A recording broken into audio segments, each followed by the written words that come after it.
today's show. Throughout my life I've been a YoYo Dieter, and I've always got to a point where I start to find it difficult. In a short space of time, you've lost 14 stone. 9 months it was. I was getting to the point where I was taking more products each day and... Feeling worse and getting more anxious.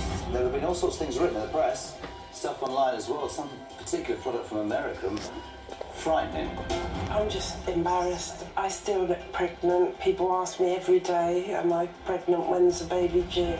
My boys are everything, and I just can't be the mum I want to be.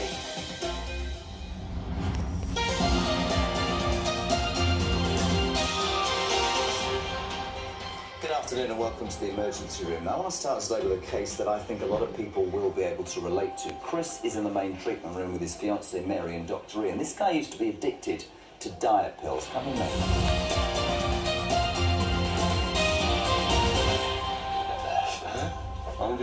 Have you even Chris? Nice to meet you. Hiya. Mary? Hi. This for me is fascinating. I want to hear your story, but this centres on diet pills, and as I said just then, I think a lot of people, Ian, will be able to relate to this and will be interested. Let's hear your story. Go back. Why did you start using them and what have they done to you? Throughout my life I've been a YoYo Dieter, and I've always got to a point where I start to find it difficult. In 2014, I lost 14 stone. Before you decided to take them, Yeah, how much did you weigh? 32 stone 10. 32 stone. How did you hear about them? Did you hear about them online? Did somebody tell you what happened? Promotions are everywhere for them. Yeah, they're everywhere. Have you used them as well? I actually did just recently. I wanted to show him what it was like, because obviously he can't see himself. I'd done a day. I just took what he would normally take. Changed the way you felt? Panic. Really? Anxious? Yeah, palpitations, everything. No, we have to give both sides. In a short space of time, you went from 32 stone to 18 stone. You lost 14 stone. Yeah, 9 months it was. And I'd read before that you were consuming, before you took them, 10,000 calories a day. How'd you do that? Well, you don't realise what you're doing when you don't realise how many calories you're taking in. Yeah. Comfort eating?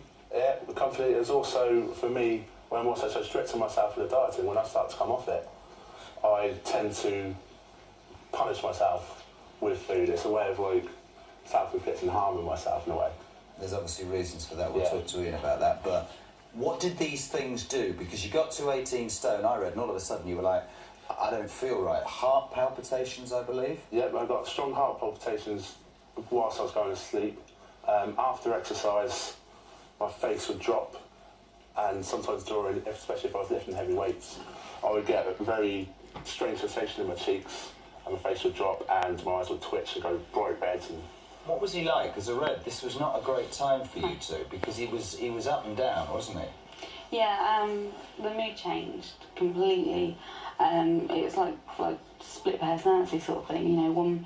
If he wasn't on them or taking them, it'd be normal, you know. But he'd get more snappy and more angry. It's an addiction. That's a need. yeah.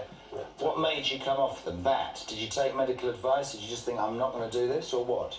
My actual weight, to maintain my weight, became very difficult. And I was getting to the point where I was taking more products each day, and Feeling worse and getting more and more anxious. And obviously, if you take too much caffeine or whatever's in these products, you're not going to be able to maintain what you're doing. So the weight came back on. Okay, I know we're going to do an ECG as soon as he can start that. Ian, there have been all sorts of things written in the press, stuff online as well, some particular product from America. This is like jelly night or something inside, but frightening. Done this before? Yeah, the problem with diet supplements like this is, well, first of all, there's virtually no clinical evidence that they work. Right. What we do know, which is what's very clear, is that they can often be harmful. You know, they're sold with a great promise of safe, effective weight loss, but they use cheap, nasty products like high doses of caffeine to stimulate you, to make you feel more energetic. So sure, you will lose weight, but it comes with side effects, and also it doesn't achieve a long-term solution. So the underlying it's just problem is that, still there. isn't it? It's not actually dealing with it. It's not dealing with that. It's treating it at a superficial level. And in terms of this gentleman's, what he said, heart palpitations, this real addictive need, horrible, not healthy at all. Well, government recommendations, up to 200 milligrams of caffeine a day is the tops. We were on 600 plus every day, and that comes with heart racing, palpitations, tremor, irritability, sleeplessness, all sorts of problems. In terms of the overall view of these things, you're saying they can be dangerous, these sorts of They pills? certainly can be dangerous. Some some products have got really dodgy substances in them that are not advertised, that we know are distinctly risky. Would a medical person, would a doctor, would a GP ever say to somebody who's, you know, struggling with their weight, use those as part of a system, or would they never be recommended? As someone who's worked in weight management for many years, I don't find them very helpful at all. The sort of stuff you can buy over the counter in a pharmacy is probably safe, but not that effective. But buying it over the internet, you're taking a big risk. So for Chris today, an ECG Susan's doing, we're looking to see where he's at now, because the one thing he said is since he stopped taking these, the weight's gone back on. You're back up to 28 stone, is that right? I actually hit plateau again. I was starting losing it healthy this time. So actually, right, so that's the most important thing. What do you have there, huh? Well, we've done some blood tests, and Yes. we've done an ECG, because one of the concerns we have with such a high caffeine intake is heart damage. Quite surprisingly, our cholesterol level is only 3.5, which is remarkably low. You're lucky, and you're a young guy, so you get away with it. Liver function is normal, kidney function is normal, he's not hypothyroid, underactive thyroid, and full blood count is good. And your ECG is fine. Your heart's racing, but maybe that's just a bit of apprehension at the moment. But there's no sign of heart damage. Yeah. The one thing that is a concern is that when he's been exercising, he gets this sort of numbness, this discomfort around Yes, his in the mouth. face, yeah. And we've been trying to work out what that might be, and I think it might be because he's hyperventilating. He's struggling to get oxygen after his exercise, and part of the effect of hyperventilation is to cause you to get this sensation around your mouth.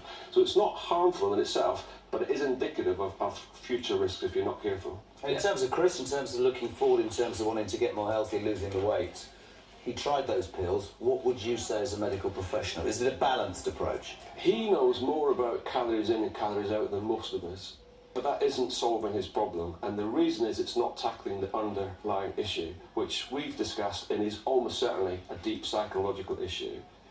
Difficulties with childhood, difficulties with upbringing that we can explore, but in my experience, unless you really dig deep and sort the underlying problems out, you'll never get a long-term solution. That's definitely good The problem advice. to his weight problem is more in his head rather than in his stomach. Can I just make a point as well, and I really appreciate you coming, because I think it's a very important case to talk about. I think you take our advice, and Dr. Ian will talk to you about doing it in a slightly different way.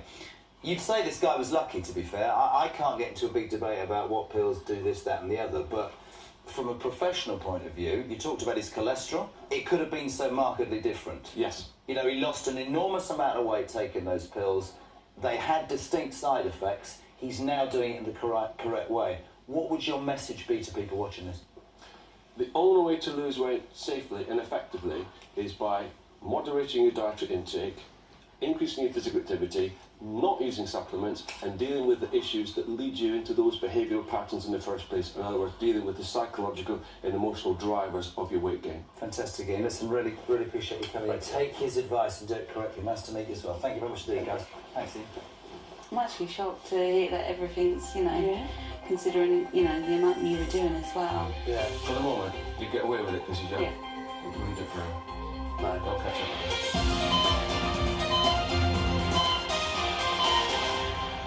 So next up we've got Hannah and her mum.